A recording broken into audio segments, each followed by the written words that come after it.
Bonjour à toutes et à tous, apprentis hackeuses et apprentis hackers. Nous entamons la troisième vidéo des 6 vidéos qui vont nous permettre de compromettre le endgame Xen de Hack the Box. Donc un endgame, c'est encore plus réaliste que les machines, puisque là on n'est pas sur la compromission d'une seule machine, mais sur la compromission d'une entreprise fictive. Donc il y a plusieurs machines, donc c'est un peu plus, même s'il y a certaines machines sur Hack the Box où c'est avec des virtual hosts, etc., ou des dockers, ils arrivent à reproduire un peu des infras comme ça. Mais là, on est vraiment sur une vraie infrastructure cible. Donc dans la première vidéo, grâce au phishing, on avait pu obtenir un login mot de passe pour nous authentifier sur cette machine. Depuis, une fois qu'on avait accès à cette machine, grâce à, donc via Citrix Xenap, on avait élevé nos droits avec un MSI qui nous avait permis d'obtenir ce grunt en tant que système sur cette machine VDesktop, j'imagine que c'est pour virtual. Et donc ça avait suffi pour atteindre le second flag. Et donc là on va essayer d'atteindre le troisième flag. Évidemment, comme à chaque fois, je vais prendre le bon chemin pour que ce soit pas trop long.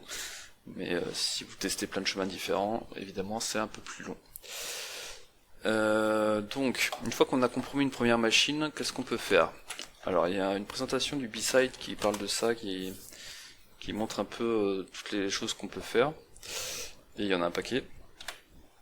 Donc, je vais pas toutes les faire, évidemment, mais bon, n'hésitez pas à vous référer à cette présentation pour voir un peu l'énumération qui peut être faite une fois qu'on a un premier pied au sein de la cible, de l'entreprise cible. Et la hackeuse de la semaine, elle a notamment influencé cette présentation, c'est Short X Stack, mais on en reparlera un peu plus loin. Donc, c'est parti pour cette énumération de domaines. Donc je vais utiliser PowerView, tout simplement parce qu'on ne l'a pas encore utilisé sur Hacksize, de mémoire, je peux quand même vérifier, mais je pense que non. Et du coup, PowerView, c'est un outil quand même très puissant, qui a eu beaucoup de... On a beaucoup parlé de lui, ça existe encore aujourd'hui, ouais c'est ça, on n'en avait pas encore parlé. Ça existe encore aujourd'hui, mais par contre il y a eu pas mal de versions différentes, notamment Empire qui n'est plus maintenu. Donc je mettrai le lien sous la vidéo de la version que moi j'utilise, surtout que c'est la version dev, c'est pas la version la plus répandue. Mais bon, alors pour l'utiliser c'est super simple, sur Covenant c'est super simple. Il suffit donc dans le shell interact, dans le grunt, de mettre PowerShell import, et là on va choisir quel est le PowerShell qu'on veut importer. Donc je vais importer PowerView, je fais OK, execute, et bim, mon PowerShell est importé sur la cible. Donc une fois que j'ai fait ça, je vais pouvoir utiliser les nombreuses fonctions de PowerView sur ma cible. Donc par exemple, la première fonction qu'on peut utiliser, c'est getDomainComputer. Pour éviter que la sortie soit trop longue, je fais un pipe select name pour juste afficher les noms des machines qui sont présentes sur l'Active Directory de la cible. Voyons voir si ça marche bien.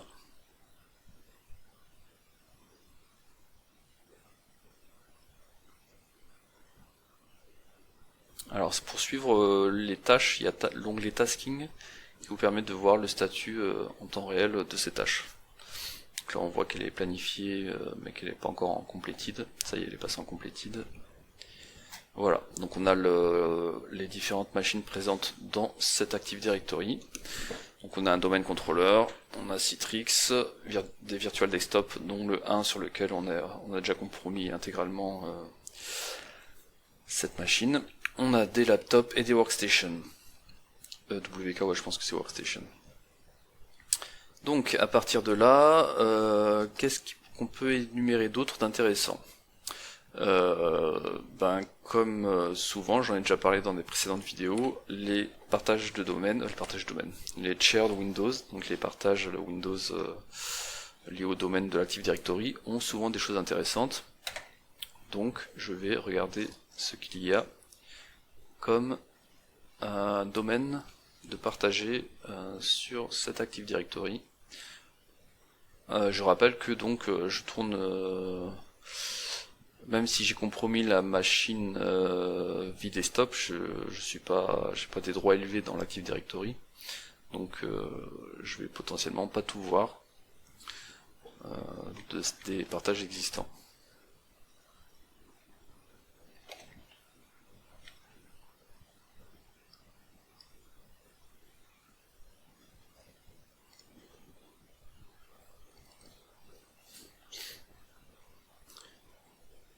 C'est pas toujours très rapide avec Covenant.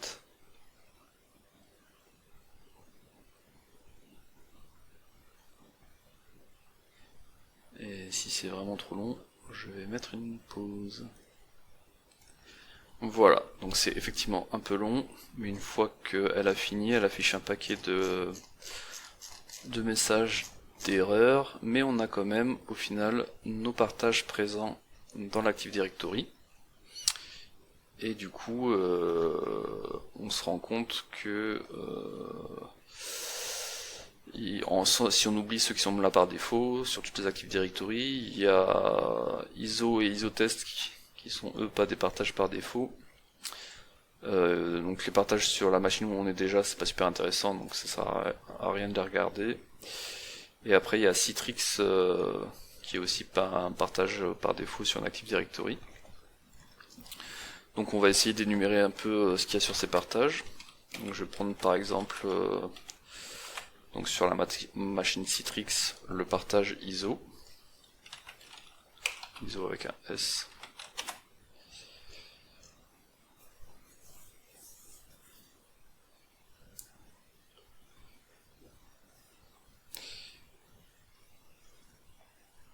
Et c'est un peu long, et d'ailleurs du coup en attendant je peux directement essayer de voir ce qu'il y a sur un des autres partages, c'est-à-dire Citrix $. Bim. Donc on voit que sur le premier on n'a pas accès, et on va voir normalement sur le second on n'a pas accès non plus, et le troisième non plus. Notre utilisateur courant n'a pas de droit d'accès sur ces différents partages.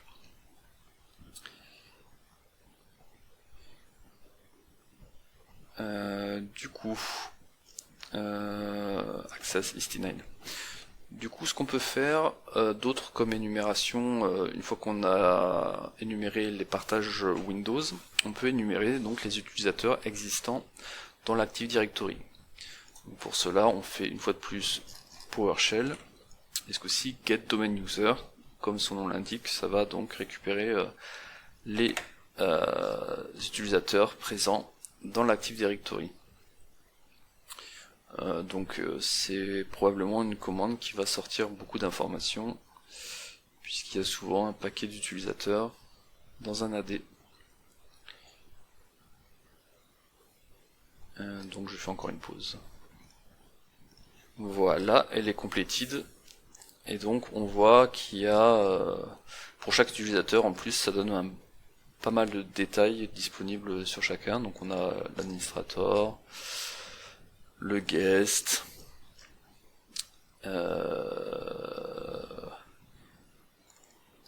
some account type user object. On a on a notamment les services principal name dont on a déjà parlé dans une précédente vidéo sur le Kerberos, Adam Larson, et on va en avoir un paquet comme ça. Et je vais vous mener directement à celui qui est plus pertinent que les autres. Donc on peut faire un CTRL F vu qu'on est dans une page web. Et le Mark Turner, il est intéressant puisqu'on voit qu'il a un service principal name sur Citrix Test du MS SQL Services. Donc même si c'est un SPN qui n'existe plus, potentiellement on peut quand même faire une requête Kerberos pour obtenir un TGS associé à ce SPN. Si vous comprenez pas tout, c'est normal, puisque comme le dit notre accuse de la semaine, qui vraiment aime Kerberos? C'est une vaste question. Mais bon, du coup, effectivement, Kerberos va être utile dans ce cas, puisqu'on va pouvoir récupérer le hash du compte qui va initier le ticket avec cette technique. Donc CF, la vidéo où on parle de Kerberos, je ne sais plus laquelle c'est, je crois que c'est... Non, j'ai peur de dire une connerie, donc je vais faire une recherche Kerberosting. Kerberost, c'est active. J'avais bon. Parfait. Donc même si vous avez la flemme de regarder tous ces utilisateurs un par un, vous pouvez directement taper la commande Rubeus qui va vous sortir les utilisateurs vulnérables à l'attaque Kerberos. C'est d'ailleurs ce qu'on va faire de ce pas. Là c'était pour vous montrer qu'avec l'énumération vous pouvez s'en rendre compte. Donc Rubeus, je crois qu'on n'a pas parlé, donc je vais en parler un peu. C'est un peu un couteau suisse aussi, Rubeus Pentest, je vais mettre. Rubeus, donc c'est en C# aussi. Et donc c'est un ensemble d'outils pour jouer avec Kerberos.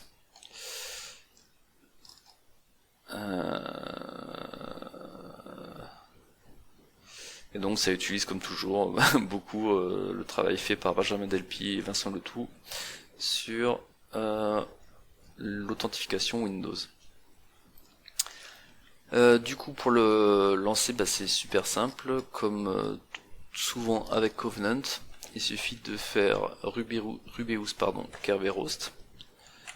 Kerberos entrée, et il va sur tous les utilisateurs de l'Active Directory voir si l'attaque Kerberos est faisable, et si elle est faisable, il va la faire. Donc en fait on a juste à attendre patiemment qu'ils nous disent s'il a réussi à la faire.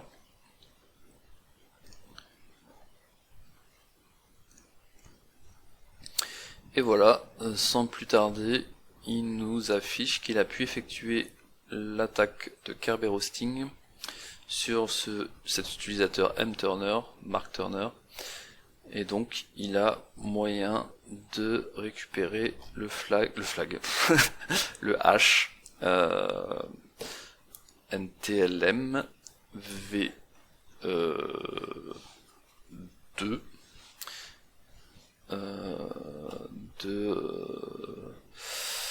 donc qui était à l'intérieur du TGS fourni par le serveur Kerberos.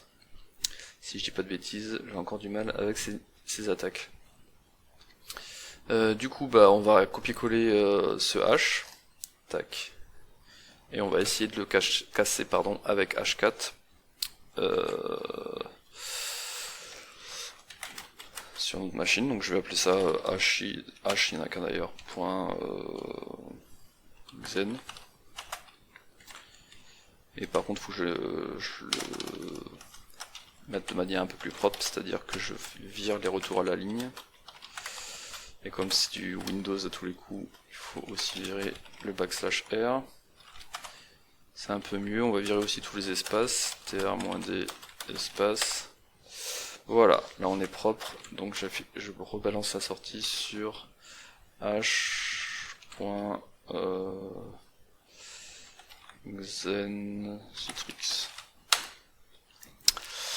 Et du coup, il reste plus qu'à faire un H4, pareil, ça on en a déjà parlé dans une précédente vidéo, donc je vais pas détailler plus que ça la commande H4, mais du coup il faut mettre le type de hash qui correspond, et c'est le type 13100. User share word list, comme à chaque fois on va jouer avec RockU. On force. Et comme je suis dans une VM,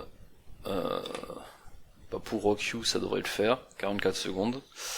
Mais si on veut utiliser des dictionnaires un peu plus longs, ou surtout des règles après, ça va être compliqué. Et pour vous donner un ordre d'idée, si on veut faire du ROCU avec la règle dite c'est comment déjà, did one, il y en a pour 5 jours sur ma VM. Du coup c'est même pas envisageable, enfin je vais pas attendre 5 jours. Il reste encore 4 secondes. Et exhausted, donc il a pas réussi à casser ce hash à l'aide du dictionnaire ROCU. Donc ce que je vais faire, c'est que je vais le faire sur une autre machine pour faire du did one et pas attendre 5 jours. Donc je vais copier ce hash, enfin je vais faire du SCP d'ailleurs, hash.xencitrix, et je l'envoie sur tenflow at 192.168.71 si je dis pas de bêtises. Et on va le mettre dans ce répertoire là. Tac.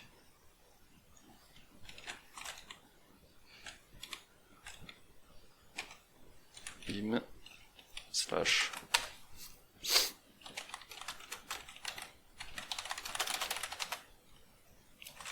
Voilà, donc normalement le fichier est apparu ici, il est là. Donc je refais à peu près la même commande, mais je vais rajouter la règle did1 à la fin. .slash h464 0 h.xencitrix, le ROCU je l'ai dans ce répertoire, rules did1, force. Et là du coup de 5 jours ça devrait descendre à 20 heures. Donc c'est déjà plus rapide, mais ça reste pas super rapide. Je le fais sur une autre machine parce que la machine sur laquelle je suis, la GPU est un peu pourrie. Et sur cette autre machine, la GPU est un chouïa mieux, mais c'est pas non plus un Kraken développé avec 15 000 GPU en parallèle pour casser du hash. Ce que je peux dire par contre, c'est que donc les HNTLM V2, même si là du coup c'est du Kerberos type, hein, le H c'est de type, on le voit ici, Kerberos 5 TGS Rep E-Type 23. C'est relativement, on va dire, dans la moyenne à casser, puisque si on compare avec un HMD5, je peux faire la ROCU avec did1 en quelques minutes, quoi, au lieu de 20 heures. Ensuite, qu'est-ce qu'il y a à dire? Après, il y a des types beaucoup plus complexes à casser, donc typiquement, si on prend, je sais pas, les H Cisco de type 8 ou 9, ça met 3 plombs. Ou même du SHA-512 saleté, on en a aussi pas un bon bout de temps. Et après, le pire, c'est les types, comment on appelle ça, genre luxe. Casser du luxe, donc le système de chiffrement des disques durs sur Linux. Là aussi, il y en a vraiment pour très longtemps. C'est pas du tout adapté pour le cassage de hash. Mais je divague. Et donc on en a pour 20 heures, donc je fais évidemment une pause. Alors j'enlève la pause, même si les 20 heures sont loin d'être passées. Mais bon, j'ai déjà fait l'exercice et normalement il y arrive assez rapidement. Sur mon précédent test, il avait mis 3-4 minutes pour le casser. Donc je vais profiter de ces 3-4 minutes pour détailler un peu. Donc je vais revenir sur la fenêtre, ah bah c'était là. Le compte là qu'on voyait sur Mark Turner, donc le Service Principal Name MSSQL SVC. Donc en fait, même si c'est un SPN qui n'est plus utilisé dans l'Active Directory, et donc que la machine qui l'utilisait n'est plus présente, on peut quand même, ça c'est pas, ce Kerberos il s'en fout, on peut quand même demander un TGS associé à ce SPN, et donc lui, il va nous fournir le TGS associé. Donc je rappelle que le but, ce TGS, il sert à authentifier donc Mark sur une cible, donc qui devait être à l'époque un serveur SQL, La réponse par Kerberos va contenir le hash NTLM du compte Mark Turner. C'est pour ça que en faisant du Kerberos, Rubeus arrive, donc il demande le TGS ici, et donc la réponse du serveur Kerberos permet à Rubeus d'extraire le hash de Mark Turner sous ce format. Et donc voilà, parfait. Ah non, je mélange. C'est toujours en running. Ah, il est un peu plus long que quand je l'avais fait. Donc je vais faire une nouvelle pause. J'en profite aussi, vu qu'on a un peu d'attente, pour vous montrer le site de la hackeuse de la semaine, Whitney Champion, qui est présente sur un paquet de réseaux, donc les classiques, mais même sur des moins classiques que je connaissais même pas d'ailleurs avant d'avoir vu genre le keybase.io, je le connaissais pas.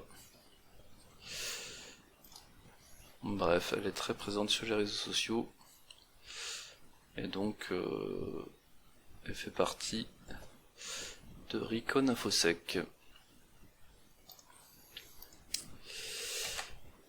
Et voilà, cracked. On voit que donc on a de la chance, hein, en 7 minutes il arrive à le craquer alors qu'il y en avait pour 20 heures de calcul, donc on a eu de la chance que c'était vers le début des mots de passe tentés qui tombaient sur le bon. Et donc le bon, il nous l'affiche pas ici, et en plus j'ai pas mis un tiret haut pour l'afficher l'écrire dans un fichier, pardon. Du coup il faut regarder dans le h4 podfile, et on voit que il a pu casser ce hash de mturner et que le mot de passe est 4 install, for install, point d'exclamation. Donc maintenant qu'on a le mot de passe de Mark Turner, il suffit plus que de faire ce qu'on appelle un make token. Donc make token, c'est quoi? C'est qu'en fait actuellement quand je fais whoami sur mon shell système, d'ailleurs on peut le voir si je vais dans les grunts là, on voit que j'ai donc un shell en tant que système et les autres en tant que Anita Wardell si ma mémoire est bonne. Hop, je reviens. Et du coup, c'est pour ça que quand j'ai numéré les shares, les partages, on n'avait pas accès puisque système ou Anita n'ont pas accès à ces partages. Par contre, si j'utilise la commande make token mturner, donc make token, le nom d'utilisateur, le domaine, le mot de passe et logon32 interactive, j'envoie ça.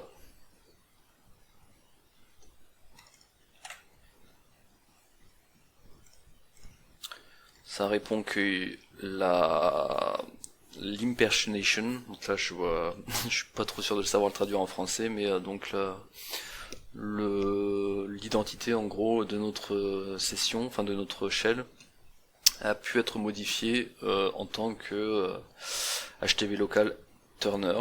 Et donc si on fait un whoami ce coup-ci, ça devrait répondre, arrêter de répondre système, mais ça devrait plutôt répondre Mark Turner.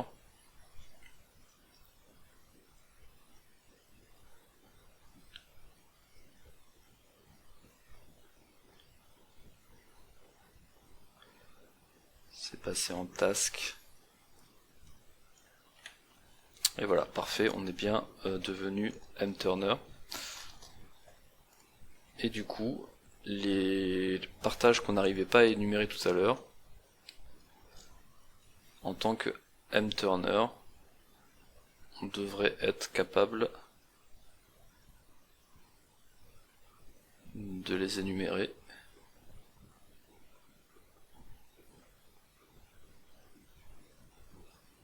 Et voilà, on a bien accès à ce partage Citrix $.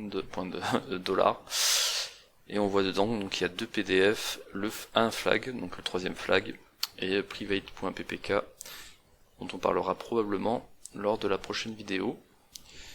Et donc pour l'exhaustivité de cette vidéo, j'affiche le troisième flag, puisque je rappelle c'est un endgame qui est retired, donc qui est retiré des endgames actifs. Donc tout le monde peut publier des write-ups, ce que je suis en train de faire. Et il n'y a plus d'intérêt à cacher le flag. En fait je cache les flags des machines retired parce que les flags sont encore utilisables sur Witchall. Mais là, sur Witchall, les endgames sont pas pris en compte, donc il n'y a pas d'intérêt à cacher le flag. Et voilà pour ce troisième flag sur cette série de vidéos sur ce endgame Xen. Donc la troisième étape, donc l'énumération du domaine, a permis d'identifier donc des partages potentiellement intéressants, d'identifier des utilisateurs qui étaient attaquables avec Kerberoast ou Kerberoasting, un peu comme vous voulez. Et du coup, cette attaque Kerberoast nous a permis de récupérer le hash qu'on a pu casser avec Hashcat de Mark Turner, et on a ainsi plus de droits que au début de cette vidéo, puisqu'au début de cette vidéo, on n'avait que les droits système sur VDesktop 1 et les droits de Anita. Et donc pour que ce soit pas possible, c'est de la configuration à faire au niveau Active Directory qui empêche l'attaque Kerberoast. Bien, j'espère que ça vous a plu, hein. N'hésitez pas à laisser des commentaires à l'issue de cette vidéo. Et puis je vous dis à la semaine prochaine. Je sais pas encore si on fera la quatrième étape ou si on fera une petite pause avec une machine Xbox pour reprendre la quatrième étape dans 2 semaines. On verra ça. En tout cas, j'espère que vous avez fait un pas de plus vers le niveau ranking de Lisbeth Salander, et je vous dis à bientôt.